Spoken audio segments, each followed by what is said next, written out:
This is the story that took place in Kampung Pisang. The untold dilemma between Pak Dola and Mak Tima against Mak Beda and Amira.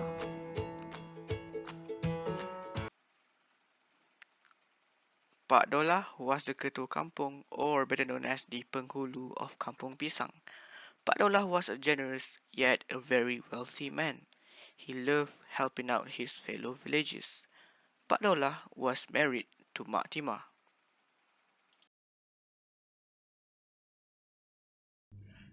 And this introducing to you Mak Tima. Mak Tima was Pak Dola's wife. She was the most fierce lady in the whole village. Every villager was afraid of her. Mak Tima loves to beautify herself with makeup and jewels every single day. She ensures that she always looks pretty as she was wife of Pak Dola, the ketua kampung. Far in the village, there lived Mak Beda, who was a single mother. Mak Beda sells kuih and nasi lemak every morning in Kampung Pisang to make a living and to look after her only beloved daughter Amira. Amira, on the other hand, was a very bright girl.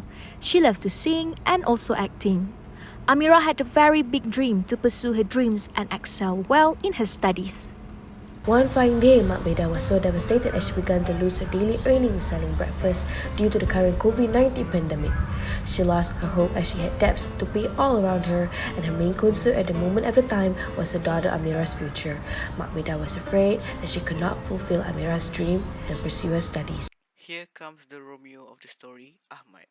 Ahmad was a very rich man whom loves to travel around, and one fine day on his visit to Kampung Pisang, he fell in love with Amira and immediately sought her hand in marriage. Devastated, Mak Beda saw the marriage proposal as a good opportunity and hoping for a good future, for Amira agreed to marry her off. In order to do so, Mak Beda had to find a sum of money for the wedding ceremony. With no option, she has to turn to Pak Dola and his wife. Assalamualaikum, Beda. Apa hajat hang datang kemari? Aku nak kahwinkan anak aku seorang ni. Tapi aku nak pinjam duit sikit boleh tak? Dalam 15,000 boleh? Pak Dola, while looking at his wife, Mak Tima. Baiklah, saya boleh pinjamkan duit tersebut kepada Beda. Hai, takkan abang nak pinjamkan duit macam tu je kat Beda tu? Saya ni nak letakkan beberapa syarat.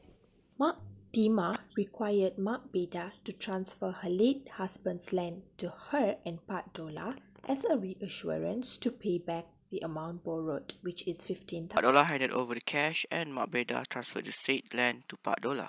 2 weeks after, Mak Beda and Pak Dola signed an agreement that allows Mak Beda to purchase the land for 15,000 ringgit within 6 months from the agreement date. 1 year passed, and only then Mak Beda had paid the full amount of money borrowed, but it was refused by Pak Dola, and right after that, Mak Beda received a letter saying that Pak Dola is now the rightful proprietor of the land of her late husband. Mak Beda has no any rights over the said land now. Please, can you help me? Please advise me. Mak Beda sobs while telling her story to Miss Dugis.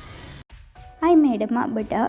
Mak Beda, in your case, the issue here is you signed an agreement with Pak Dola, which stated that you will pay back the amount of 15,000 within 6 months to repurchase your land, but you failed to pay back the loan within the time period agreed by you, and it's already 1 year past.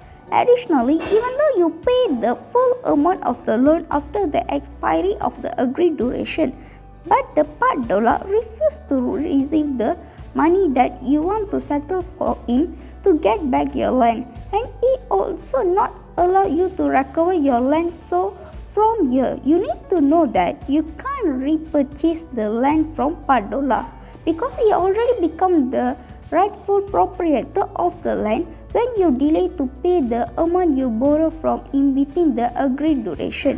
Moreover, you have made an agreement with him under purely contract where time is of essence, which is the lender will provide a particular time period for the landowner to pay back the loan that borrowed by him If the borrower failed to repay the loan and redeem the land within the agreed duration means even though he paid the loan after the fixed duration that given by the lender or after the expiry of the agreed duration, and the borrower still commences action to recover land but the lender will not allow you to recover it back. Mak Beda, you have no option to repurchase or recover the land.